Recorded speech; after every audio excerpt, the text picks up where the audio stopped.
नमस्कार, आप देख रहे हैं इंडिया नेटवर्क टीवी न्यूज। पेश है आज के मुख्य समाचार।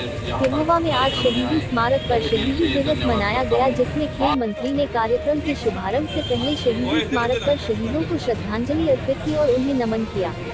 उन्होंने शहीद सुशील कुमार की विधवा को सम्मानित किया। खेल मंत्री ने संबोधन में कहा कि वह उन शहीदों को बार बार नमन करते हैं जिन्होंने देश की आज़ादी के लिए हंसते हंसते अपने प्राणों की कुर्बानियां दी थी। उन्होंने कहा, लगभग 90 वर्ष पहले शहीद भगत सिंह ने अपनी शहादत की।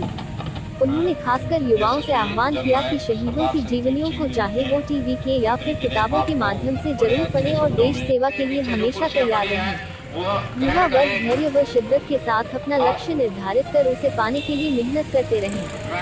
हार से कभी निराश न हो, बल्कि उससे हमें कुछ न कुछ सीखने को मिलेगा और हम मजबूत होंगे। यदि हम जीवन की सफलता के लिए बिना रुके संघर्ष करते रहेंगे, एक दिन अपनी मंजिल पाने में सफल जरूर होंगे। उन्होंने शहीदों को नमन करते हुए कहा कि देशभक्ति का जज्बा हमेशा अपने दिलों में जगाए रखें। शॉप नंबर 46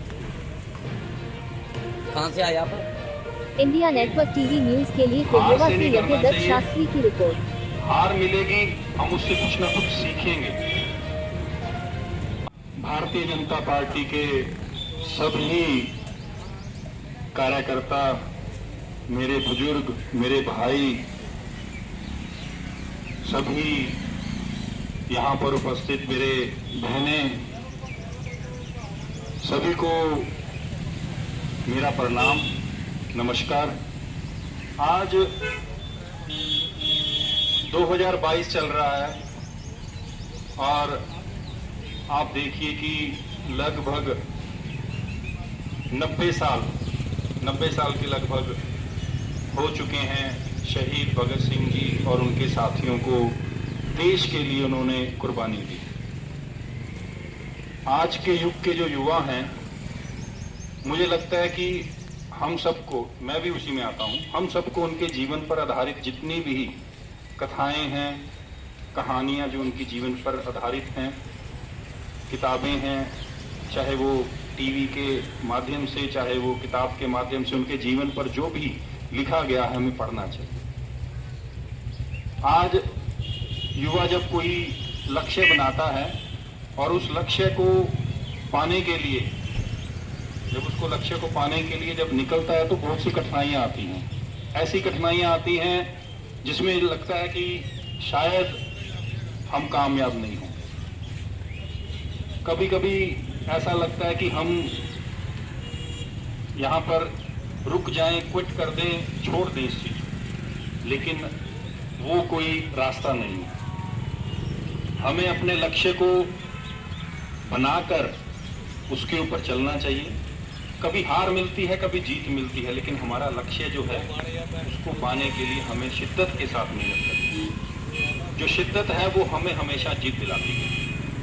ये मैंने शहीद भगत सिंह जी की जीवन से ये सीखा है और मुझे लगता है कि हर नौजवान को उनकी जिंदगी से कुछ ना कुछ सीखना चाहिए और अपने जिंदगी के ऊपर लक्ष्य बनाकर चलना चाहिए। भाषण देने को तो हम राजनीतिक तौर पर, चाहे किसी भी तौर पर बहुत लंबे भाषण दे सकते हैं, लेकिन सारांश जो है, समरी जो है, वो यही है कि हमें ऐसे महान योद्धाओं की जीवन से सीखना चाहिए, सीखकर अपने जीवन के ऊपर उसको इम्प्लीमेंट करना चाहिए और उस इम्प्लीमेंट से हमें बहुत सी सफलताएं मिलेंगी।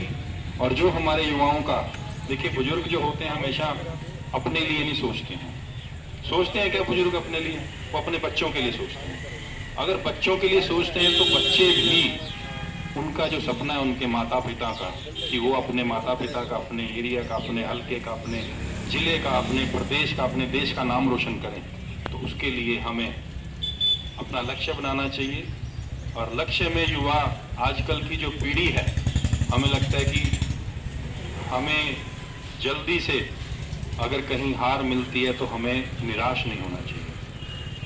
हमें धैर्य के साथ और शिद्दत के साथ मेहनत करनी चाहिए और एक दिन सफलता जरूर मिलती है।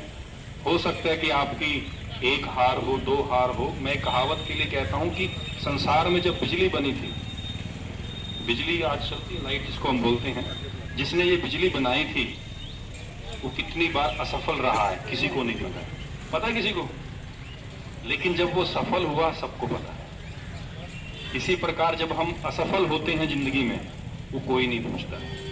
जब हम सफल होते हैं तो हर किसी को पता चलता है कि इतनी तारीख को इतने समय पर इस जगह पर इसने ये सफलता प्राप्त की।